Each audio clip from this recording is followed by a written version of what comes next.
अरे रूपा, ये रीढ़ की हड्डी के दर्द ना, देखिए एक दिन हमारी जान लेके रही। जरा सा मालिश कर देना प्लीज। अच्छा ठीक बा बाबा, 2 मिनट ठहरी। रूपा जैसे ही कमलेश के कंधा के छुअलस, कमलेश तंदुरुस्ती से जैसे उछल पड़ल। अरे वाह रूपा, तू तो एकदम जादूगरनी बाड़ू। तोहार मुलायम हाथ से छुअत ही जैसे तन में को नई जान आ गई होखे। हमार दर्द पता ना कहाँ गायब हो गई। अब जायदा, जा जाके अपन काम करा। अब हमके थोड़ा अच्छा महसूस हो रहा बा। चलिए मक्खन मत लगाई, हम जाता नहीं घर के काम करे खातिर, बहुते काम पड़ल बा। रूपा किचन में जाके काम में व्यस्त हो गई। तब्बे कमलेश बिस्तर से उठल और अपन जेब टटोले लागल जो ओकरा खाली मिलल। वो एक बार फिर रूपा की आवाज लगौलस। अरे माफ करिहा, तोरा एगो और तकलीफ दे रहल बानी। वो दरअसल हमार दवाई ना जाने कहाँ रखल बा, वो जरा ले आवा। आप भी ना हद करेनी, आपन दाया पॉकेट में हाथ लगाई। कमलेश जैसे ही आपन दाएं जेब दोबारा से टटोलेला, ओके उम्मे ओकर दवाई मिल जाला। एके देख के वो थोड़ा हैरान होखेला, काहे कि कुछ सेकंड पहले जब वो अपन जेब चेक कैले रहल तब तो ओकरा खाली मिलल रहल, फिर अचानक से दवाई।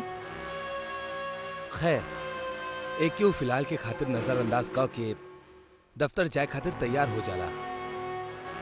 अच्छा सुना, अब हम निकला तानी। सुनी, सवारी लेते समय जौन पहला सवारी मिले ओकरा छोड़ दीहा और ओकर अगला सवारी लीहा, और ऑफिस में जाके सबसे पहले अपन चेयर के चेक कर लीहा, तबे ओकरा पर बैठीहा, समझनी? कमलेश के रूपा के बाद कुछ खास पल्ले ना पड़ल। वो ओकरा पे हंसत हंसत कहेला, अच्छा मैडम ऐसा ना का, ठीक है, अब हम निकला तानी। फिर कमलेश बाहर सड़क पे सवारी के इंतजार में होखेला। तब्बे ओकरा सामने से एगो टैक्सी आवत दिखाई देली, जेकर बम्पर पे एगो लाल झंडा टंगल रहे। ओ टैक्सी! लेकिन एक मिनट, हम एकरा ले ली या एकरा जाए दी? रूपा पहली सवारी ले से तो मना कैले रहल। खैर छोड़ा, वो भी इसने मजाक में बोले हुई। कमलेश इतना सब कुछ सोच के वो टैक्सी के रोके के मन बना लेवेला, लेकिन इससे पहले वो ओकरा हाथ दिखा के रोक पावत, वो टैक्सी ओकर ठीक सामने से गुजर जाली। ओफो, ई त चल गई, अब दूसरी के इंतजार करो बेटा। कुछ मिनट बाद ओकरा अगली टैक्सी आवत दिखाई देली। वो तुरंत ओकरा हाथ दिखावेला और फिर वो टैक्सी में बैठ जाला। कुछ दूर आगे अइला के बाद अचानक से ड्राइवर गाड़ी रोकत रोकत बोलेला, अरे साहब, आगे तो बहुत भीड़ बा, लागता केहू के एक्सीडेंट भइल बा। कमलेश उतर के देखेला तो ओकर होश उड़ जाला। ई एक्सीडेंट उहे पहली टैक्सी के रहल जेके कमलेश ना ले रहल। ऊ ई टैक्सी पर टंगल ऊ लाल झंडा के साफ साफ पहचान पावत रहल। कमलेश खुद के बड़ा किस्मत वाला समझत रहल, जौना वजह से आज बाल बाल ओकर जान बच गई। खैर, एकरा बाद वो दूसरा रास्ता से ऑफिस के खातिर निकल जाला। शाम के वो थका हारा ऑफिस से घर लौटेला। का भइल जी, कैसन रहल आज के दिन? अरे रूपा, तू आज तोहर बात ता हमार जान बचा लेलस। हमार बात का मतलब? हाँ, उहे टैक्सी वाला बात जौन तू बोले रहलू कि पहला टैक्सी मत लिहा, खतरा है। उहे भाई, जैसे ही हम दूसरा टैक्सी से आगे पहुंचनी, हम देखनी वो पहला टैक्सी के एगो भयानक एक्सीडेंट भइल रहे। वाह जी, इत्तेफाक भी न जाने कैसन कैसन हो जाला। अच्छा सुना, हम ऑफिस के काम से एक हफ्ता खातिर बाहर जा रहल बानी। हमार सामान पैक कर दिया। सीधा सीधा काहे ना कहेली, ऊ कलमुही के संगे रंगरलिया मनावे जाता नहीं, लौटी हा फिर बता का कहलू तू? अब ना ना, कुछ तो ना कहनी। अगला दिन वो सुबह सुबह अपना काम के सिलसिले से निकल जाला और एजे रूपा एकदम अकेली पड़ जाली। यहाँ कमलेश सड़क पार करत रहल और हर बढ़त कदम के साथ ओकर खुशी दुगनी हो चल जात रहल। वाह, का किस्मत है हमार। झट से सोनाली के फोन करके इन्फॉर्म कर देतानी कि हम निकल गए बानी। एक हफ्ता वो हुस्न के मलिका के साथ खूब मजा करब हम। कमलेश ऑफिस स्टाफ सोनाली के साथे अपन ट्रैवल प्लान करत रहल, जहां ओकर मन में कई तरह के ख्याली पुलाव पकत रहल। एक हफ्ता बाद कमलेश खुशनुमा तरीका से अपन घर लौटेला। रूपा, रूपा, कहाँ बाड़ू तू? वो इतना कह के जैसे ही घर के अंदर दाखिल होखेला, घर के नजारा देख के ओकर पैरों के तले जमीन खिसक जाली। पूरा घर बिखरा पड़ल रहे, सारा सामान टूटल फूटल फर्श पर बिखरा पड़ल रहे। तब में अचानक घर के ट्यूबलाइट फ्लिक करे लग जाली। घर के इतना गंदा माहौल देख के कमलेश के रूपा के ऊपर बहुत तेज गुस्सा आवेला। वो चीखत हुए अपना बेडरूम की तरफ जाला। रूपा, रूपा, ई का हालत कर देले बाड़ू तू घर के? हम एक हफ्ता खातिर घर से बाहर का गई नी, तू ता हमार घर के कबाड़ खाना बना देलू। इतना बोलत ही कमलेश जैसे ही अपना बेडरूम के दरवाजा हल्का सरकावेला, सामने वो खौफनाक नजारा के देख के ओकर रूह कांप उठेली।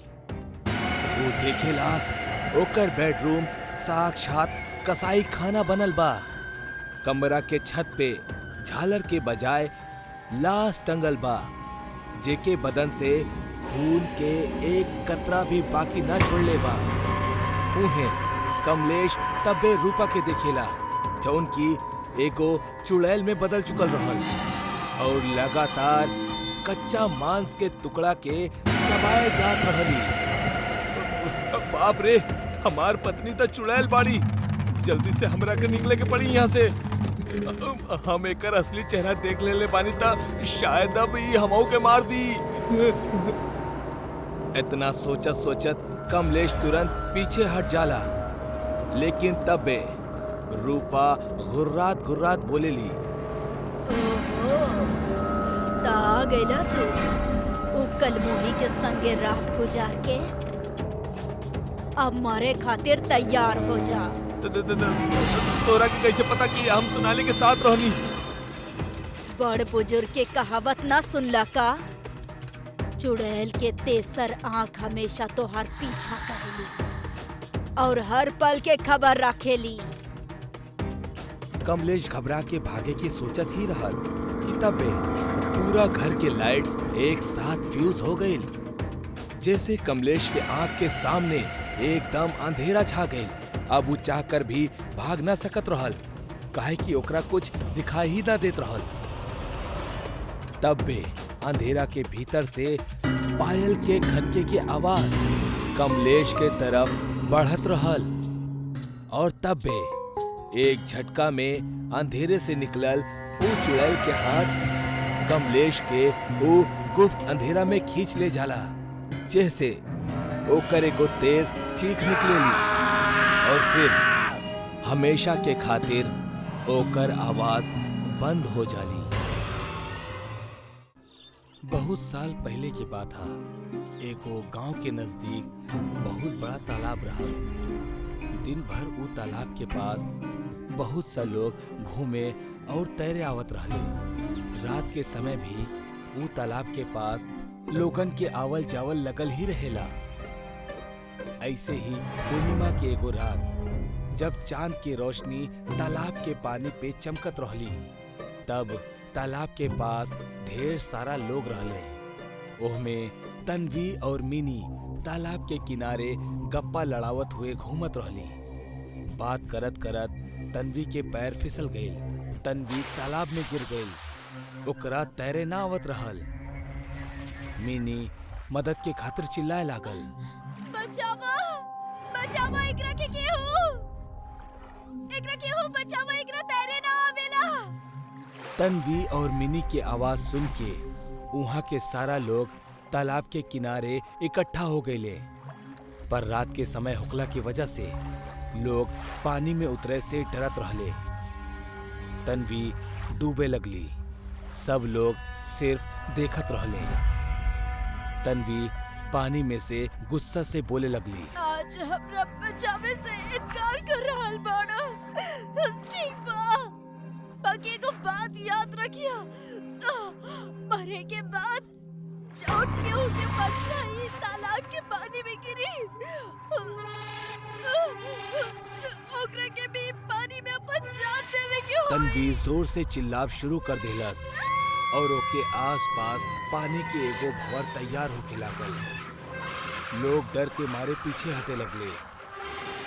वो भंवर तन्वी के अंदर खींच लेलस और पानी शांत हो गई। लोग का भइल ई जाने के खातिर धीरे धीरे तालाब की तरफ बढ़े लगले।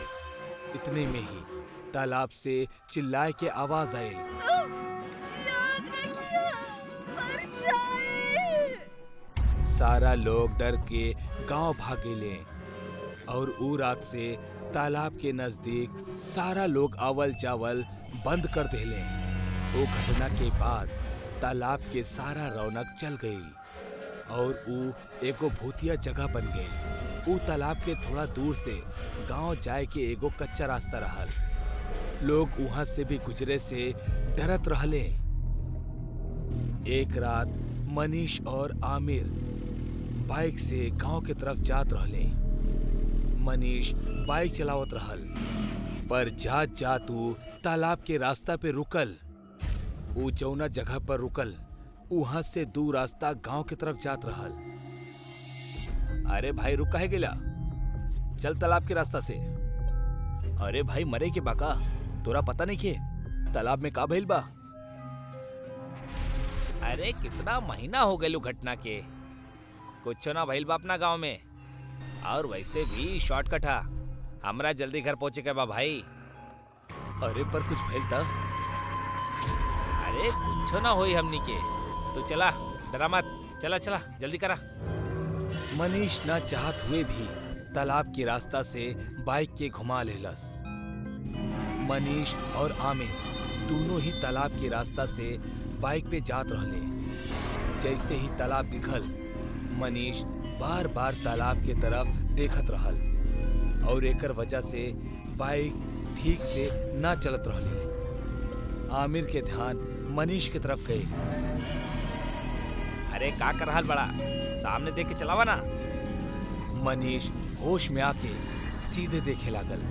उहे वक्त तालाब के पास के झाड़ी से कुछ आवाज आई।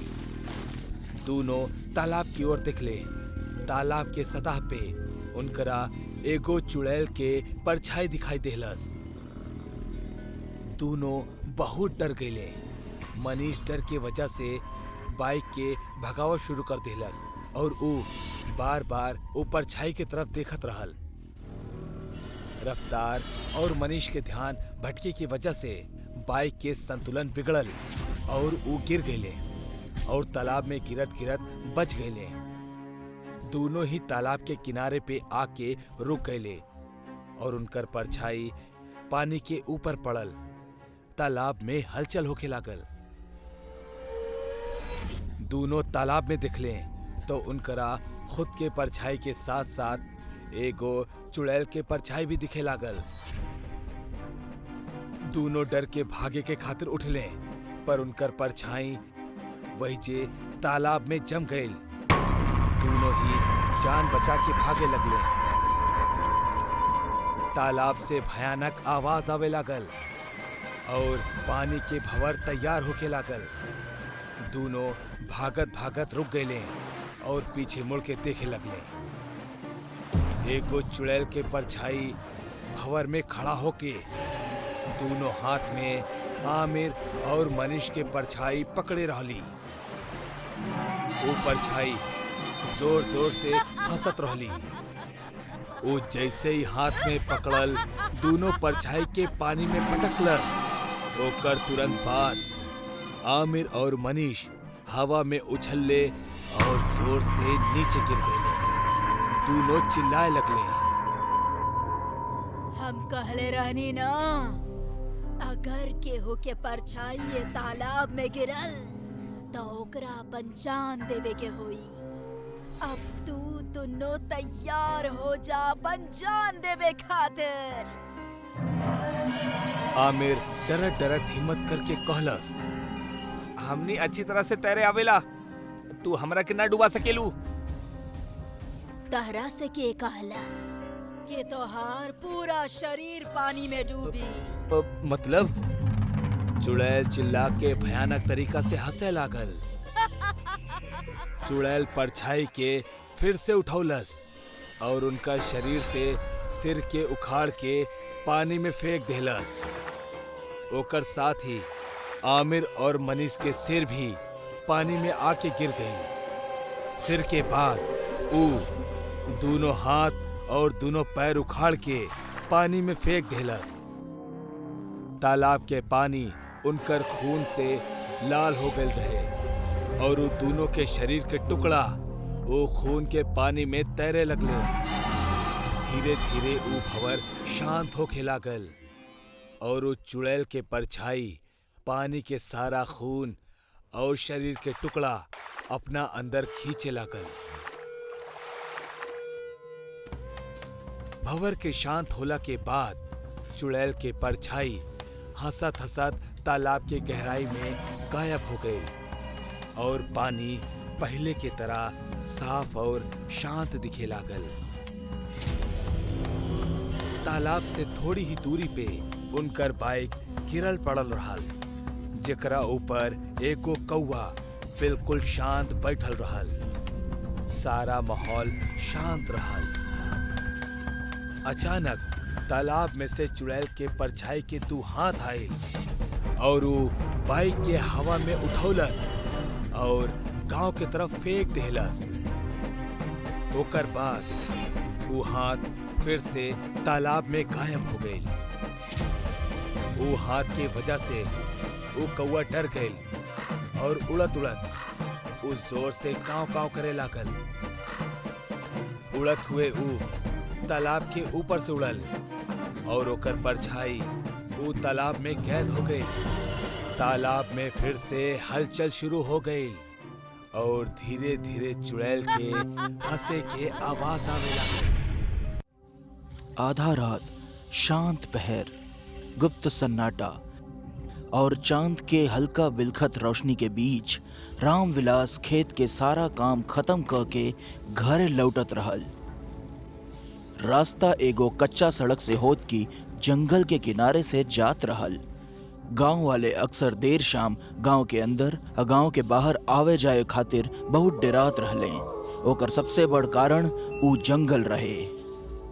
उहे जंगल जौना में न जाने कितना खुदकुशी करे वाला लोगन के आत्मा भटकत रहे। अब भला कितना सच और कितना झूठ जानी आज के कहानी में। आज पूर्णिमा के रात रहे। रामविलास जब ओजा से निकलल तब रात के करीब 11:15 बजत रहे। थकल हारल पूरा दिन काम करे के बाद अब ओकरा बड़ा जल्दी घर पहुंचे के रहे और वो अपन साइकिल उठवलस और निकल पड़ल अपना गांव के ओर। पूरा रास्ता रात के सन्नाटा में सिर्फ रामविलास के ही साइकिल के आवाज गूंजत रहे। दूर दूर तक इंसान तका केहू जानवर तक नजर नइखे आवत रहले। रामविलास कुछ बेर में पहुंच गईल उहे जंगल में जौना में न जाने कितना गांव के लोग खुदकुशी किए रहले। ऐसे में रउआ सोच सकतानी का माहौल होई ऊ जगह के। कितना लंबा रास्ता बा, हमार त जाने निकल गए लावत आवत। अब बस जल्दी से ही जंगल पार हो जाओ, फिर आराम से घरे पहुंच के सुकून के नींद सोइब। वैसे भी काल सवेरे जल्दी उठकर दोबारा फसल के बिक्री करे के बा। इहे कहत कि रामविलास जंगल के भीतर पहुंच गईल। साइकिल के गति तेज बढ़ावत की रामविलास टॉर्च के सहारे पेड़न के क्रॉस करे लागल के तबे साइकिल के चक्का एकदम से जाम हो गई और रामविलास सीधा मुंह के बल नीचे गिर गई। अरे मोरी मैया, ई का हो गई? इस साइकिल के भी अभी खराब होए के रहे। रामविलास अब ओजा से पैदल जाए लागल। खैर एकरा अलावा ओकरा पासे कोनो दूसर चारा भी न रहल। तबे बढ़ते कदम के साथ कुकुरन के रोवे के तेज आवाज ओकरा सुनाई दे लागल। पूरे जंगल के माहौल एकदम डरावना लागे लागल। तबे अचानक रामविलास की नजर एगो पेड़ के ऊपर पड़ल त ओकर रूह कांप उठल। ऊ देखलस कि एगो आदमी गर्दन में फंसरी लगा के डाल से झूलत रहल। ऊ एकरा से ज्यादा कुछ बोल पावत या सोच पावत ओकरा पहले ऊ लटकल लाश गायब हो गई। रामविलास बहुत ज्यादा परेशान हो गई। वो जंगल के लगभग आधा रास्ता तक पहुंच गए रहे। हम सुनले बानी गांव के किसान और जिंदगी से परेशान लोग यही जंगल में आके आत्महत्या कर ले और फिर हमेशा ओकनी के आत्मा वही जंगल में भटकत रहेला और सूरज ढले के बाद जंगल से गुजरे वाला लोगन के मार देले। तबे ओकरा के एक औरत के रोवे के आवाज सुनाई देवे लागल।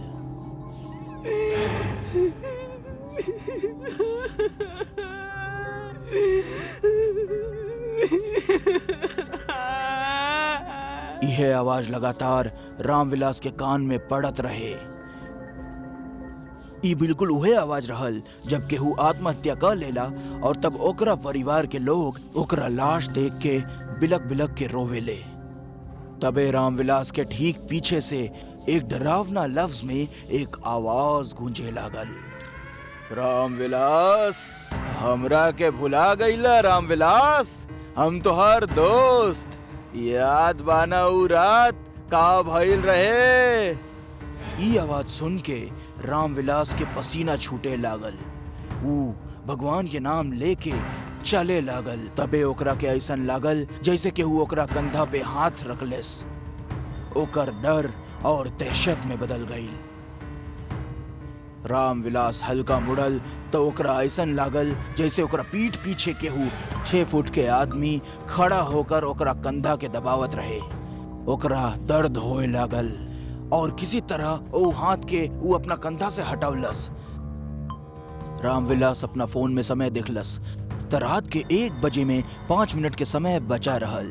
दहशत के सबसे तगड़ा पहर इहे होला और अब तक ऊ बिल्कुल कोनो नदी के बीच धार में फंस चुकल रहे। तबे ओकरा लागल जैसे ठीक ओकरा पीछे पीछे केहू चल रहल बा। पीछे से ओकरा के फिर एक आवाज सुनाई देलस। ऊ दिन फसल में आग लगा के हम देख लेनी रामविलास।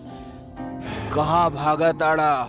रुक जा रामविलास, रुक जा। पीछे से आवे वाली ये आवाज बार बार रामविलास के डर के बढ़ावत रहल। लेकिन अभी तक कहानी के बस शुरुआत रही। वो आगे बढ़त रहे। तबे ओकरा के खुद से कुछ दूर आगे एगो आदमी खड़ल देखान जेकरा गला में फांसी के फंदा रहल और आंख के नीचे बड़ बड़ काला घेरा रहे। वो आदमी के देखते रुक गइल। बिरजू तू तो पिछले साल खुदकुशी कर लेहल रहले ना? तू अभी जिंदा बाड़े तू अभी?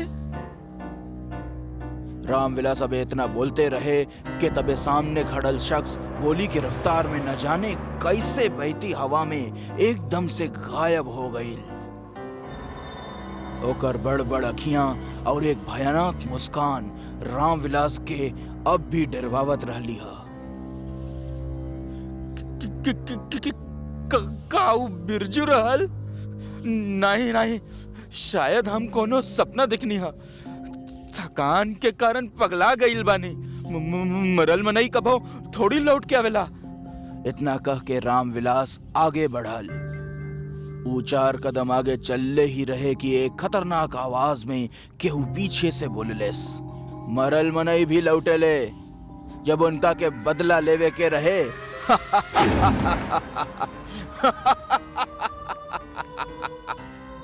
एक तेज भूतिया हंसी पूरा जंगल में गूंजे लागल।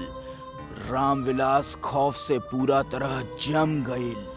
तभी सन्न से एक तेज हवा के झोंका बिल्कुल ओकरा करीब से गुजर गईल और एकरा तुरंत बाद ओकरा उ जंगल के पेड़ पे केहू भागत दिखान। रात के ई घना कोहरा वाला माहौल में उ अकेला शख्स सिर्फ भगवान के याद कर सकेला। उ वहां से आगे चलत रहल। रात के गुप्त खामोशी जंगल के माहौल के और डरावना बनावत रहली ह। तबे बिजली कड़के लागल। लगता बारिश तेज होई वाली बा, जल्दी निकले के पड़ी।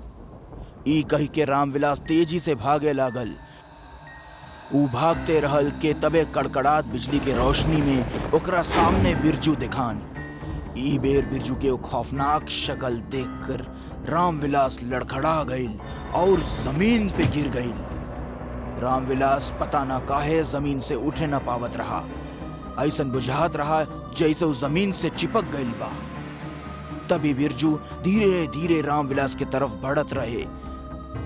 बिरजू के अखियां पूरा सफेद रहल और गला पे गहरा चोट के निशान रहल, जेकरा देख के साफ पता चलत रहे कि बिरजू के मौत फांसी पे लटके के कारण भइल बा। हम तोहार दोस्त हई बिरजू।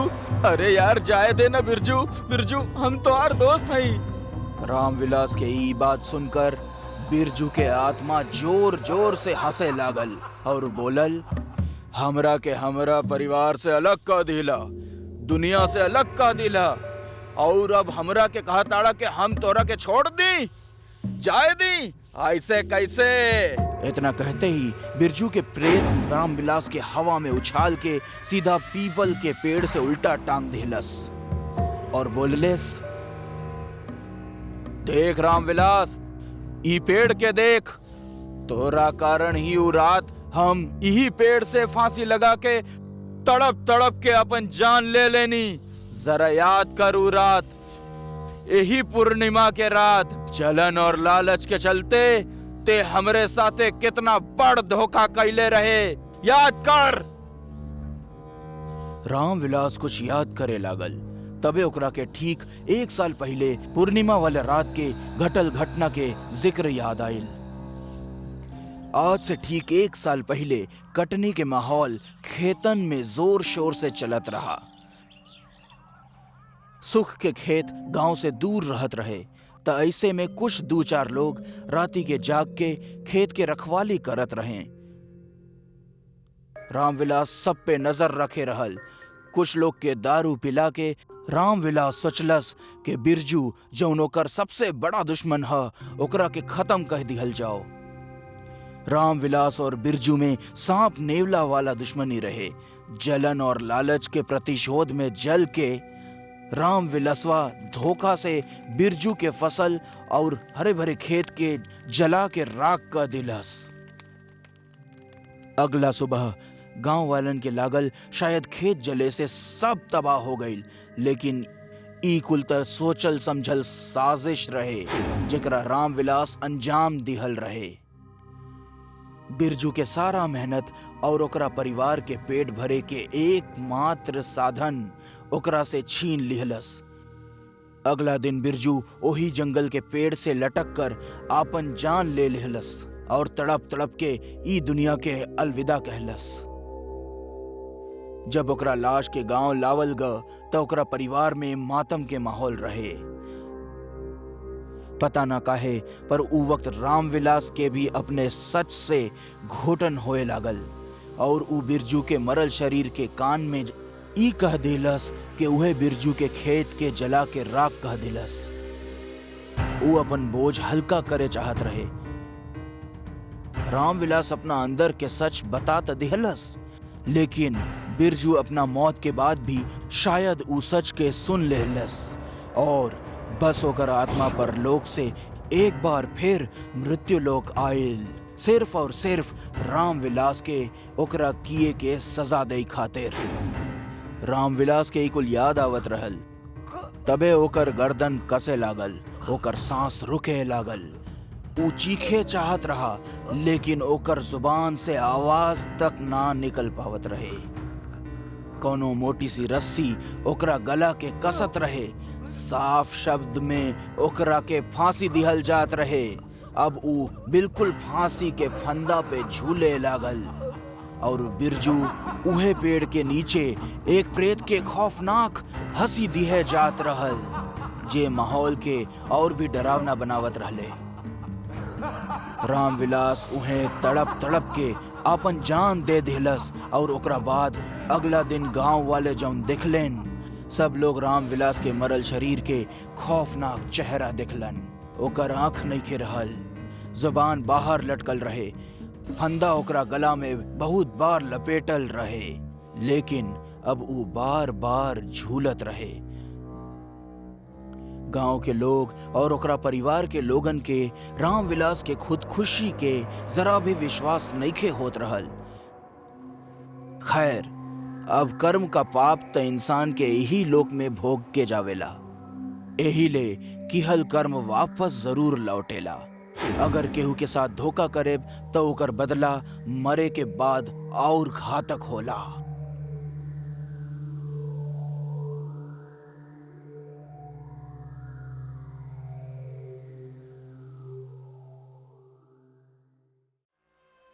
मौत एगो ऐसन भयानक सच्चाई है जैसे आज तक केहू भी ना बच पौलस।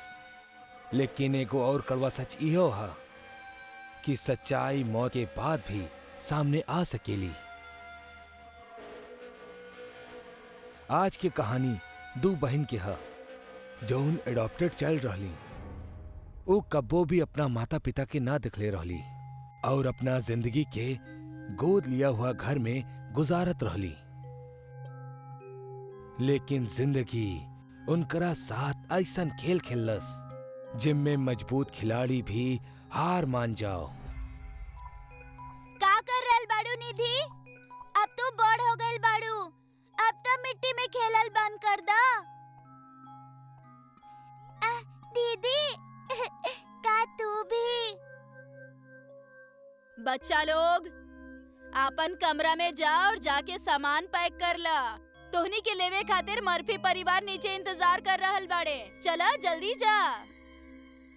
काहे कि नैना और निधि अडॉप्टेड चाइल्ड रहली ता अक्सर उनके फैमिलीज चेंज करे के पड़त रहे। जिंदगी अब तक खुशनुमा चलत रहल।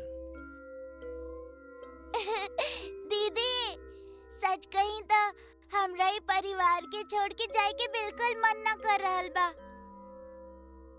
बाकी अब दोसर कोनो रास्ता भी तो नहीं खे। हमनी अनाथ के जिंदगी ऐसने हो खेला, एक घर से दोसर घर, दोसर घर से तेसर घर। दोनों अडॉप्टेड बहन अब ही जिंदगी के लड़ाई में बहुत छोट रहली।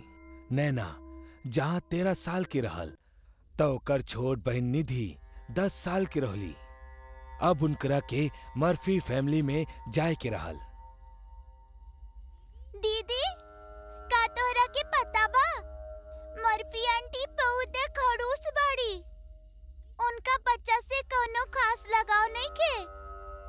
फिर न जाने काहे ई हमनी के लेवे आइल बाड़ी। हाँ, ई बात त बा सही। काहे कि हम भी सुन ले बानी कि इनकर स्वभाव बहुते अजीब बा और व्यवहार बहुते खतरनाक बा। पहले भी कितना लोगन इनका यहाँ से बच्चा के गुमशुदा होके के किस्सा बतैले बाड़े। बच्चा लोग बाहर गाड़ी में बैठ जा। हाँ, शाम होके वाला बाना, जा। हाँ जा। दोनों बहन अब मर्फी फैमिली पहुंच चुकल रहली। लेकिन वही जा उनकरा का अब तक के सबसे अच्छा एक्सपीरियंस होखत रहे। घर कोनो आलीशान महल से कम ना रहल और रोशनी से चकाचौंध रहाली घर। ओ रात दोनों बहन सुत गईली और अगला सुबह उठली तब मर्फी उनकरा बगल में बैठल रहली। बच्चा लोग वैसे तो स्कूल गइल बहुते जरूरी बा, है ना? बाकी हम तोहनी के दो रास्ता देतानी। हाँ, चाहे तो घर के सारा काम करा, चाहे स्कूल जा। नैना के पढ़ाई पसंद न रहल, यही से वो घर के काम करल जरूरी समझलस और निधि स्कूल जाए के फैसला कैलस। तकरीबन 1 हफ्ता बाद नैना, ए नैना, जल्दी से डाइनिंग हॉल पहुंचा। चला। डाइनिंग टेबल पे बैठला के बाद निधि, तू शुरू कर। आज तोहार मनपसंद पकवान बनेले बानी। नैना, हमरा तोरा से बात करे के बा। हमरा ना पता कि तोहार पहला परिवार कैसे रहल बाड़े, चाहे उनकर का मानसिकता रहल बा। बाकी ई घर में हमनी ईमानदारी के महत्व देतानी, और तू जेकरा के अपन बहन कहेलू वो सिर्फ तोहार वहम बा। ई तोहार काल्पनिक मित्र बाड़ी और एकरा से ज्यादा कुछो नहीं खे, समझ लो। तू अब 13 साल के हो गइल बाड़ू। अभी बचकाना हरकत तहरा के शोभा ना देवेला। मैडम, ई आप का करल बानी? का निधि आपके दिखाई ना देली? ई हमार काल्पनिक चाहे सपना के बहन नहीं खे, बल्कि असली बहन बाड़ी। आप हमनी दोनों के अडॉप्ट कैले बानी ना? ना ना नैना, हम सिर्फ तोहरा के गोद ले बानी। हम केहू दोसर लड़की के ना जाने नी। और निधि कह के जेकरा के तू बुलावेलू ना, असल में ओकर ई धरती पर कोनो अस्तित्व ही नहीं खे। मर्फी के ई बात सुन के नैना के तो गुस्सा आवत रहल, लेकिन वो अपना भावना के व्यक्त ना कर पौलस और नाराज होके वो अपना कमरा में चल गई। नैना मन ही मन में बड़बड़ात रहली। का हम पागल बानी? का निधि जैसन केहू लड़की असल में बाड़ी ही ना? ई सब हमार बहन बा। का हमार यही पागल और बचकान हरकत की वजह से पुरान परिवार वाला लोग हमरा के छोड़ देले बाड़े? नैना अपना मन में सवाल करत ही रहली कि तब्बे दरवाजा पे एगो दस्तक भइल। दरवाजा पे निधि खड़ल मुस्कुरात रहली। निधि, निधि तू हमार बहन मर्फी आंटी बाड़ी ना? वो हमरा के पागल साबित करे चाहेली। वो कहेली तू असल में बाड़ू ही ना, जबकि तू बाड़ू। सच कहिया, कहीं हमार वहम, कहीं पागलपन तो नहीं खे ना? सच बोला। निधि के आंख में आंसू रहल और वो बिना कोनो जवाब देले सीधा चले लगली और वो बेसमेंट के पास जाके गायब हो जाली। नैना बेसमेंट में पहुंच चुकल रहे। तब्बे ओकरा भूरा बाल वाली और चेहरा पे बहुत झुर्रिया वाली एगो औरत दिखलस। ओकरा के ठीक से देखला के बाद पता चलेला कि ई तो मिस मर्फी ही बाड़ी। नैना के दिखेला कि मर्फी असल में कोनो इंसान नहीं खे, बल्कि एगो नर भक्षणी डायन बाड़ी। तब्बे वो प्लास्टिक के थैला में से एगो लाश के बाहर निकललस। ऊपर बल्ब लटकत रहल, जेकर रोशनी में नैना के साफ दिखेला कि वो लाश केहू और के ना, बल्कि निधि के रहल। नैना अंदर से कांप उठलस और अब ओकरा के समझ में ना आवत रहे। ओकरा के बहुत डर लागत रहे और रोआई भी आवत रहल। लेकिन अगर मर्फी ओकरा के अब ही इहे वक्त देख ली त जाहिर बा तो ऊ ओकरा के भी मार देई। नैना दबे पांव अपना कमरे में आवेली और दरवाजा कस के बंद करके रोए लगेली। अब तो ऊ और भी ज्यादा डरी और कंफ्यूज्ड रहल। कुछ समय बाद वो नॉर्मल हो खेली त ऊ ई सोचेली कि असल में पूरा मामला बा का। असल में वो वहीं निधि के लाश के दिखलस, जबकि कुछ देर पहले ही वो निधि के साथ डाइनिंग टेबल पर बैठल रहल। कहीं ऐसन तो ना कि मर्फी निधि के कत्ल कर देलस और अपना कातिल के कैरेक्टर के छुपावे के खातिर निधि के अदृश्य साबित करे के ढोंग कर रहल बाड़ी। लेकिन अगर ऐसन बा भी त निधि ओकरा कैसे दिखाई देताड़ी, जबकि वो तो मर चुकल बाड़ी। ओकर सिर ई सब सोच सोच कर फटत जात रहल कि तब्बे ऊ अपना बगल में निधि के बैठल दिखली, जेकरा देख के ऊ बहुत ज्यादा डर गई। दीदी तू डरा मत, ये सच बा कि हम मर चुकल बानी। और हमारा कोनो वजूद नहीं खे। बाकी हमार कातिल वो चुड़ैल मर्फी ही बाड़ी। ठीक पिछला हफ्ता के शनिवार के रात के जब तू बार्बर अंकल के साथ मेला देखे गइल रहलू ना, तब हम गलती से मर्फी आंटी के रूम में चल गइल रहनी, जहाँ जाए के वो सख्त मना करत रहली। मर्फी आंटी के कमरा में उनकर असलियत रहे, जैसे भूत के कॉस्ट्यूम, बड़ा नाखून, सफेद बाल और खून के बोतल। हमरा मर्फी आंटी देख लेली और अपन असलियत छुपावे खातिर हमरा के धोखा से बेसमेंट में बुलैली और सिर पे रोड मार के हमरा के मार देली, हमार हत्या कर देली। और उहे हमरा के एगो प्लास्टिक के थैली में बांध देली, जेकरा से केहू के हमरा बारे में कबो पता ना चल सके। इतना बता के निधि वहीजा से गायब हो गई। यानी कि नैना के अब पूरा माजरा पता चल चुकल रहल। ओकरा के बहुत रोआई आवत रहल, काहे कि ओकरा और ओकरा बहन में एगो बहुत मासूम रिश्ता रहे, जौना वजह से निधि के आत्मा मरला के बाद भी ओकरा दिखाई देत रहली। नैना सोच ले रहल कि अब वो कोनो भी तरह से निधि के इंसाफ दिला के रही और मर्फी के सजा। यही से अगला सुबह होखत ही ऊ तैमूर अंकल के घर गई और उनकरा के जाकर सारा बात बतौलस। तैमूर उहे शख्स रहल जौन इनकरा के सेटलमेंट मर्फी फैमिली में करौलस, लेकिन एकरा बावजूद तैमूर भी मर्फी के असलियत से अनजान रहल। शाम के नैना तैमूर और पुलिस वालन के लेके मर्फी हाउस पहुंचलस और उनकरा बेसमेंट में वो लाश के दिखावे के खातिर ले जात रहली। बेसमेंट में पहुंचत ही जौन ऊ लोग देखले, ऊ देख के सबके दिल दहल उठल। ऊ लोग देखले मर्फी फांसी के फंदा पर झूलत रहली और अब ओकर असल चुड़ैल वाला चेहरा भी साफ साफ झलकत रहल। ऊ 200 साल के बुढ़िया नजर आवत रहली। अब तो मर्फी भी मर चुकल रहली, त अब एकरा आगे काही हो सकत रहल।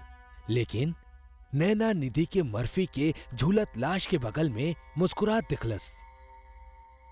नैना समझ गई कि चुड़ैल के इतना भयानक मौत आखिर कैसे भइल।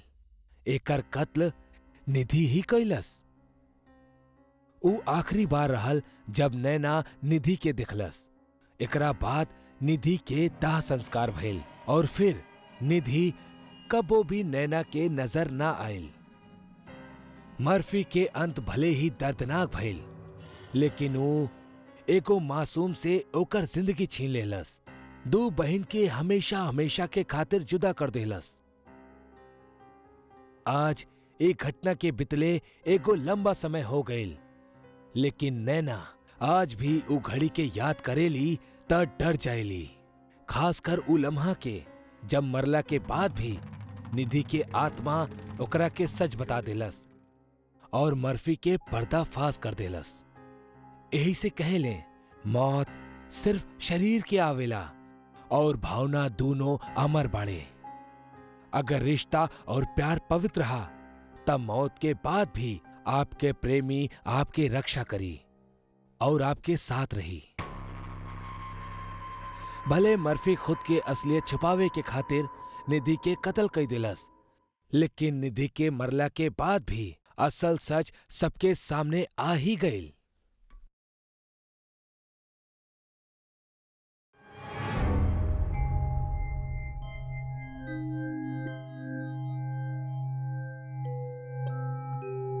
दादाजी, दादाजी, वो वाली कहानी सुनाई ना, वो गांव के डायन वाली। अरे बच्चा लोग, अब ही रात हो गई बा। ऐसे छोट बच्चा रात के भूत प्रेत के कहानी ना सुने ले। दादाजी, अब हमने बड़ हो गए बानी, प्लीज हमने के वो वाली कहानी सुनाई ना। अच्छा ठीक बा बच्चा लोग, अगर तू लोग इतना जिद कर ही रहल बड़ा तो सुना देता नहीं। बात था आज से कई साल पहले के, साल रहल 1999, जब गांव में दशहरा के पर्व रहल। सब लोग मेला देखे जात रहले कि तब बे कुछ लोग सड़क पर एगो लंबा सा साड़ी के बिछल देखले। उस साड़ी के देख के सबके कुछ ठीक नहीं खिलागल। सबके उस साड़ी के लांग के रास्ता क्रॉस करे के मन कैलस, लेकिन एगो आवारा सा लड़का ना मनलस और उ लड़का साड़ी के नांग गईल। सड़क के किनारे से गुजरत समय कई लोग बांसवाड़ा के पास से एगो आवाज सुनले, जौन की पानी के बौछार के रहल, बिल्कुल उहे तरह जौन तरह केहू नहाला। लोग जब ऊ तरफ टॉर्च मरले तो उनकरा एगो औरत नहात दिखल, लेकिन अगला ही पल सबके टॉर्च एक साथ फ्यूज हो गई और फिर से अंधेरा छा गई। सब समझ गईले हो ना हो एक कौनो भूतनी या डायन बाड़ी। सबके शक बिल्कुल यही रहल।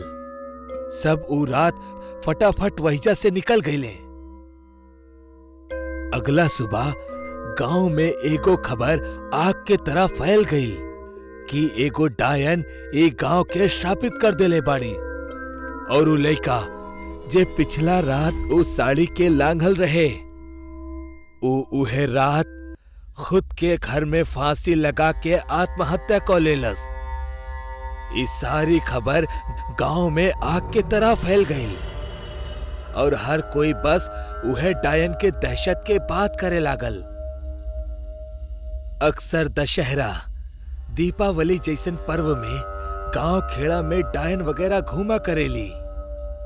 ई एगो आम बात रहल। ता लोग सोचले कि जैसे ही दशहरा बीत जाई सब कुछ शांत हो जाई, लेकिन ऐसा ना भइल, बल्कि उ डायन के तबाही अपन जन्म लेहल शुरू कैले रहल। दशहरा के 10 दिन बीता थी, गांव में एकदम से कयामत आ गई। सारा पालतू मवेशी मरे लगले। केहू देर रात उनकरा मार कर उनकर पूरा खून चूस लेहत। जिंदा बच्चा भी गांव में पैदा ना होखत रहले। गर्भवती महिलाओं के बच्चा उनकर गर्भ में ही मर जात।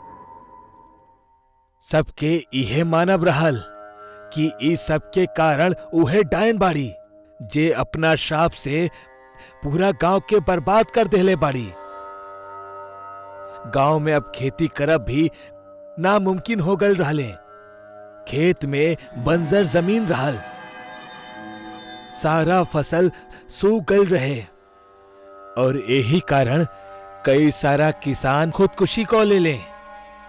दादाजी, बाकी डायन ए तरह लोगन के काहे मारत रहली? काऊ कोनो बदला लेवे आयल रहली? ना, वो कोनो बदला के मकसद से ना आयल रहली। वो एक गांव के हासिल करल चाहत रहली, काहे कि ओकरा हमनी के गांव के अपन अड्डा बनावे के रहल, जेकर सुझाव ओकरा एगो तांत्रिक देले रहल। कुछ साल पहले गांव वाले उ तांत्रिक के गिनौना काम के वजह से पीट पीट के गांव से बाहर निकलले रहले और ओकर ही सुझाव पे उ डायन हमनी के गांव पे निशाना सदले रहल। दादाजी, फिर आगे का भइल?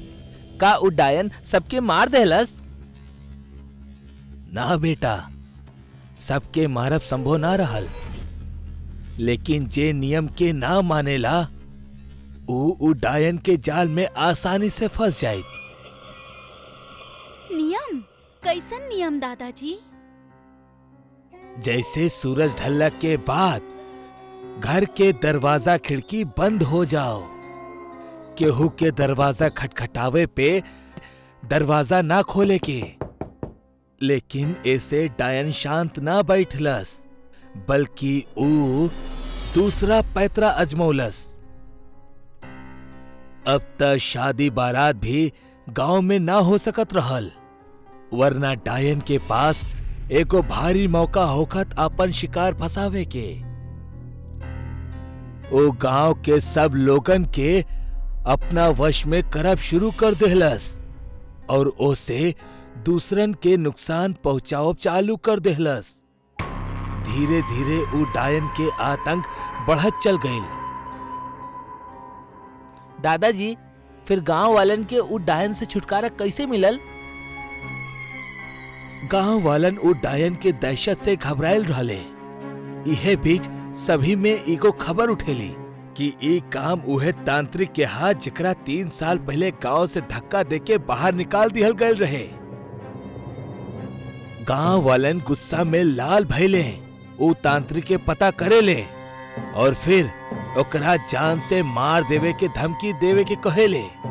सुन बे तांत्रिक, वो डायन के कोनो भी तरह ई गांव से बाहर कर दा। हमरा पता बा तू ही उ डायन के हमनी के गांव के पीछे लगौले बाड़ा। अगर तू ऐसा ना कोइला तो तोहरा हमनी ऐसा भयानक मौत देहब कि तू तंत्र विद्या भी भूल जाइबा। गांव वालन उ तांत्रिक से ओकर कवच छीन लेवेले, जेकर सहारे उ जिंदा रहल। अगर कुछ दिन में उ कवच ओकरा के दोबारा ना मिली तो उ अपन सारा के सारा शक्ति खो दी, जैसे कि ओकर सालन के तपस्या पे पानी फिर जाई। तांत्रिक के मजबूरन गांव आवे के ही पड़ल। उस साल के आखिरी रात के साधना शुरू कर देहलस। साधना में हम और हमार 2 और साथी बैठल रहले। तांत्रिक मंत्र के जपल शुरू कर देहलस। उ डायन कुछ ही पल में सामने हाजिर हो गईल, जौन बहुत ही डरावने चेहरा के साथ आयल रहे। ओकरा देख के हमनी सब अंदर से कांप गईनी, लेकिन भाग ना पौनी। अगर भक्ति त जान से हाथ धोवे के पड़त। अब तोहरा गांव के छोड़ देवे के चाही। हमार मकसद पूरा हो गइल बा। मकसद त तोहार पूरा भइल बा, हमार ना। अइले त हम रहनी तोहार मकसद खातिर, बाकी जाए बा अपन मकसद पूरा करके। उ डायन गांव छोड़ के जाए के खातिर ना मनलस। फिर तांत्रिक अपन सबसे ताकतवर योग शुरू करेला और कई घंटा तक चलल इस साधना के बाद आखिरकार उ डायन कमजोर पड़ जाली। और फिर तांत्रिक ओकरा के सामने एगो पीपल के पेड़ में बांध देवेला। मुक्त होके के खातिर तांत्रिक ओकरा गांव छोड़ के जाए खातिर एगो शर्त रखेला। देखा, अगर तू चाहेलू कि तू आजीवन यही पेड़ में ऐसने बंधल रहा तो अपन जिद पर ऐसने बनल रहा, और अगर ई गांव के तू छोड़े के वादा करेलू तब हम तोहरा के आजाद कर देहब। ठीक बा तांत्रिक, हम एक गांव के छोड़ देहब, बाकी हमार भी एगो शर्त बा कि यहाँ मौजूद कौनो भी शख्स आज के रात भइल दास्तां के जिक्र कबो भी केहू से ना करी, ना त हम ओकर सामने आ जाइब और ओकरा के मार देब। इतने कहत उ डायन बेहोश हो जाली और तांत्रिक ओकरा पेड़ से आजाद कर देवेला और गांव फिर से हरा भरा हो जाला। अरे दादाजी, आप तक कहले कि उ डायन सबसे ई वादा ले ले रहल कि केहू भी उ रात के दास्ता के जिक्र केहू से भी ना करी, वरना उ सामने आ जाई। आप तो हमनी के सब कुछ बता देले। हे राम, ई हमरा से का हो गईल? बुढ़ापा में याददाश्त कमजोर हो गल रहे, जौन अपना मौत के बुलावा दे बैठनी। तब बे घर के लाइट चल जाली और हल्का रोशनी में उ तीनों के सामने एगो औरत के बड़ परछाई नजर आवेली। और तब बे दादाजी के एगो तेज दिल के दौरा पड़ेला और दादाजी के कहानी और उनकर जिंदगी की अवधि यही जे समाप्त हो जाली।